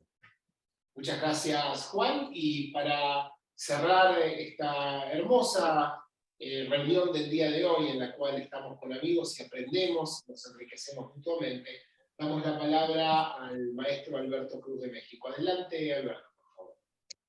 Buenas tardes a todos. ¿Se escucha bien? Sí, perfecto. Perfecto. Bueno, yo quería intervenir nada más para comentar lo que estaban diciendo ahorita de cómo pasa de un sistema defensivo, un sistema de competición a un sistema defensivo con eficiencia. Depende del nicho, yo le llamo nicho al grupo de gente que practique en ciertas zonas. Y depende también del instructor que uno tenga y también de los gustos que uno tenga y las oportunidades que tenga. Mi maestro de Kung Fu, mi primer maestro de Kung Fu, el Shifu Raúl Martínez, cuando yo estaba trabajando el estilo Yang de Tai Chi, que empecé a estudiar el estilo Chen, le dije, bueno, maestro, ¿me revisa el estilo Chen? Me dice, no. ¿Por qué?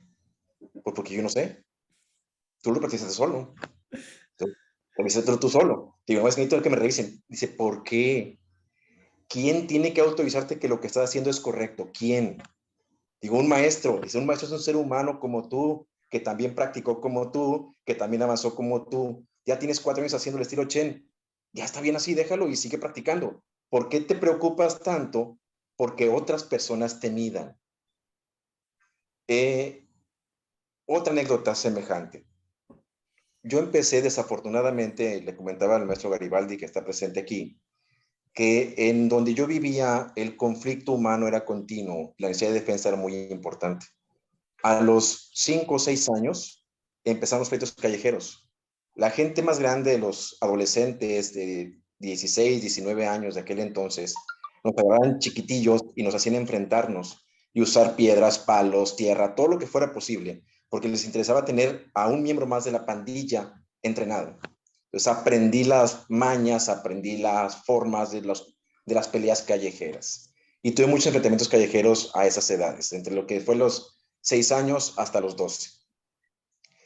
Llego al karate a los 15 años, en el Kung Fu empecé a entrenar a los 7, el karate empiezo a entrenar a los 15 años, y yo tenía el problema de que cuando me ponía en combate, les pegaba. No podía contener la técnica, entonces los golpeaba. Tuve que transformar mi bestialidad a una técnica estudiada para hacerla aceptable. Y una vez que lo hice aceptable, me era casi imposible regresar a la bestialidad. Fue un proceso que tardó más tiempo. Cuando empiezo a enseñar a la policía, a las fuerzas de seguridad, es cuando requería que esa bestialidad volviera a surgir para ser eficiente en las técnicas. Fue un proceso muy difícil. Y con eso quiero decir que si uno es inteligente y tiene un maestro inteligente y el maestro ve los atributos que uno tiene, puede decirte el maestro, ¿sabes qué? Vete a competir, hasta aquí, ya no sigues compitiendo, hasta aquí. Porque si sigues compitiendo, va a ser una competición elitista. Y si quieres regresar a tu habilidad anterior, no vas a poder hacerlo, te va a costar muchísimo esfuerzo. Entonces la competencia enseña muchísimas cosas, muchos atributos, velocidad, desplazamiento, reflejos, habilidades defensivas, pero debe verse como una parte formativa del karate si se quiere enseñar defensa personal. O sea, es bueno competir, porque no hay otra forma en la cual puedas practicar ciertos atributos. Tienes a tu gente en el dojo y a lo mejor son 5, 6 personas, 10 personas, y ya los conoces a todos. Necesitas ir a un evento en donde no conozcas a nadie y enfrentarte al miedo, a la soledad, enfrentarte a la tensión del momento para poder entender cómo funciona una situación real en la calle. Una vez que ya lo aprendimos, hay que dejar la competición, si lo que quiero aprender es defensa personal, dejar la competición y enfocarme ahora sí al trabajo defensivo. Entonces, sí es verdad que si uno sigue adelante en el proceso de un sistema, batalla para integrarse al otro. Yo ahorita estoy muy metido en los sistemas de seguridad de defensa personal. Para mí competir sería dedicarme de lleno a unos 6 meses mínimos de entrenamiento para poder por lo menos aguantar los 3 minutos efectivos de combate en un torneo de WKF. Es complicado y es tiempo que ya a mi edad no estoy dispuesto a perder. Ya siento yo que en lugar de ganar tiempo, estoy perdiendo tiempo. Si hago competición de puntos en el dojo con mis amigos, con mis alumnos, pero ahí no importa, ahí nada más es entrenamiento. Si uno quiere ir a gastar dinero en un evento, pues tienes que gastar dinero para obtener algo. No vas a ir a darlo de gratis, nada más para que sirva de esclavo a otra persona. No sé la intención ni es honorable tampoco. Entonces, sí hay una situación en la cual tiene que uno definirse. ¿Qué quieres? Si quieres competición, ese es el camino. Si quieres defensa personal, ese es el camino. ¿Los puedes mezclar? No. ¿Puedo usar uno para brincar al otro? Sí. Pero no los puedes mezclar y tampoco puedes practicarlos juntos. Tiene que uno definir el camino que va a continuar, el camino que va a elegir, con todas sus aceptaciones, con todos sus problemas, con todos sus derroteros. Entonces, esto sí es algo que debe entenderse. Ahora, lo que dice el maestro Mendoza, Jorge Mendoza, es que depende mucho cómo haya entrenado. Esto es mucho del nicho de cada uno. Como le digo, yo vengo de la parte de las calles, conozco lo que es un golpe, de hecho, si se fijan, mi nariz está lastimada. Entonces, conozco lo que es el enfrentamiento en sangre, en tierra, en lodazal, y no es nada semejante a la técnica de artes marciales. Es más brutal, es más rápida. Un combate real callejero dura máximo 7 segundos, ni los 10 segundos dura, es inmediato. Ahora, enfrentarse a un enfrentamiento contra un boxeador que tantea, esa es otra cosa. Eso no es combate real. Eso ya es una situación de combate de competición. Entonces, dentro del combate de competición hay varios nichos también. Semicontacto, contacto completo, light contact, demás. Y uno va a decidir en cuál se va a entrar. Y como les digo, es una buena experiencia siempre y cuando uno pueda aprender algo de ello. Pero hay que prepararse. ¿Sí? Yo ahorita tengo ya, hoy para 2 años, 3 años que no hago ningún combate deportivo desde la pandemia para acá. Y si me invitan a un torneo competitivo, pues obviamente voy a decir que no, necesito prepararme con tiempo para poder dar un buen papel o por lo menos no quedar tan cansado que no pueda ni salir del ring con mis propios pies. Entonces, sí tiene su función, sí tiene su metodología y tiene su manera de verlo. Entonces, sí hay que entender que tenemos que tener bien los objetivos bien marcados para poder decidir qué camino vamos a tomar. No sé si en base a esto se puede hacer algún planteamiento ahí, Juan y Lucio, respecto a lo que estoy comentando. Gracias. Gracias, Alberto, por tu presencia y por tu valioso aporte. Juan, te agradeceríamos si tú puedes aportar al respecto. ¿Qué piensas? Sí, mira, yo hay una cosa, a mí, yo fui competidor sobre todo de kata. Por lo tanto, mi preocupación era sobre todo la técnica. Claro, eso a mí me hizo aprender mucho la técnica de mi estilo en aquel momento. Por lo tanto, tenía que implicarme y leía libros y asistía a seminarios. Y por lo tanto, tienes una implicación muy grande con aprender katas nuevos, porque los necesitaba para la competición y demás. Pero luego, sobre todo, me dio una cosa, y sobre todo me lo dio el arbitraje. El distinguir de algo bueno de algo malo. Yo ahora utilizo ciertos conocimientos que adquirí cuando arbitraba, cuando veo un kata de un maestro. No mirándolo desde el punto de vista de la competición, sino mirando cómo se mueve, cómo gira, cómo coloca las caderas, cómo coloca la columna vertebral. O sea, ciertos aspectos que si yo no hubiese pasado por el ámbito del arbitraje, posiblemente no los tendría. Porque yo miro y soy capaz de analizar porque en su momento tenía que sacar una puntuación para puntuar ese kata. Entonces, al final puedes sacar cosas positivas, por supuesto. Es así de simple, o sea, es así de claro. Yo para mí ha traído, o sea, yo el ser competidor durante muchos años y el ser árbitro después me ha aportado cosas. O sea, pero luego las tienes que llevar a tu ámbito. Es así de simple. ¿Qué pasa? Que también coges muchas malas manías. ¿Sabes? ¿Qué pasa contigo?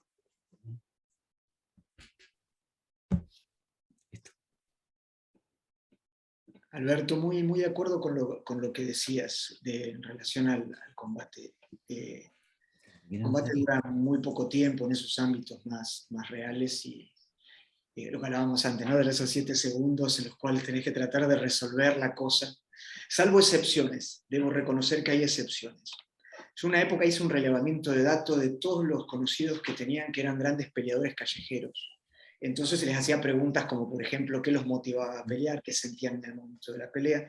Y había 2 particularmente muy, muy interesantes, que eran muy fuertes peleando y un día se enfrentaron y decidieron enfrentarse solos y el combate de ellos duró 45 minutos. No eran muy efectivos, por lo visto, entre ellos, pero duró como 45 minutos, me acuerdo, ese combate en la calle, ¿no? Y fue una cosa muy, muy extraña para la situación, porque en realidad no duran nada. La mayoría de las entrevistas que hice eran, bueno, o cuando les ha sucedido a alguno de nosotros una situación así, no sé si les ha pasado, pero son a veces menos, a veces es un segundo solamente esa situación. Por eso somos pistolas de un solo tiro. Y es realmente para hacer un combate de mucho tiempo uno tendría que generar una preparación muy, muy inteligente durante un periodo. Yo ya a mi edad no pienso en ese tipo de competencia, busco aprender efectividad, amigarme con las técnicas que más se adaptan a mi biomecánica y divertirme mucho con ellas aprendiendo en este momento. Y desde ya nosotros, ¿qué podemos decir? Agradecidos profundamente por esta oportunidad de escucharnos con participantes del Brasil, de México, de Uruguay, Dinamarca, Argentina, y nos gustaría, si es posible, pedirle al maestro Carlos Estefano si puede realizar la despedida y cierre de la reunión número 66 de Karate Virtual. Adelante, Carlos, por favor. Bueno, gracias, Gabriel. Realmente muy variada, muy rica esta reunión. Esto me hace acordar que siempre se ha instalado la discusión entre lo que es el deportivo y lo que es el tradicional, los defensores y los detractores de una u otra forma. Y esto yo un poco lo asocio también a cuando se habla de los estilos. Ah, yo soy de este estilo, yo tengo aquel otro, este tiene todos estos katanas, yo soy de Shorin, yo soy de Shito. Y acá se dijeron muchas cosas valiosas, pero yo rescato algunas, fundamentalmente que ya alguna vez lo dije en otra reunión. Hay tantos o tantas formas o estilos de karate como personas que practican, porque la enseñanza ingresa, pero después es el que la interpreta. Y el principal competidor, la competencia más larga que nos lleva toda la vida, es la que hacemos con nosotros mismos, en nuestro interior. Cuando conquistamos ese ser interior, creo que es donde empezamos a crecer. Y todo lo demás son herramientas. Yo soy un defensor del karate como un planteo educativo, como una formación. Creo que a la persona que lo toma con cariño le hace mucho bien y le hace crecer. Pero hablando cuando lo lleva a su interior. La competencia es siempre un ganador y un perdedor. Pero bueno, tenemos para muchas otras cosas. Les agradecemos a todos, realmente una alegría volver a este encuentro que, bueno, se está haciendo espaciosamente, pero me parece que es muy rico y esperamos vernos en una próxima reunión. Un aplauso entonces para los maestros Juan Beltrán y Lucio Martínez.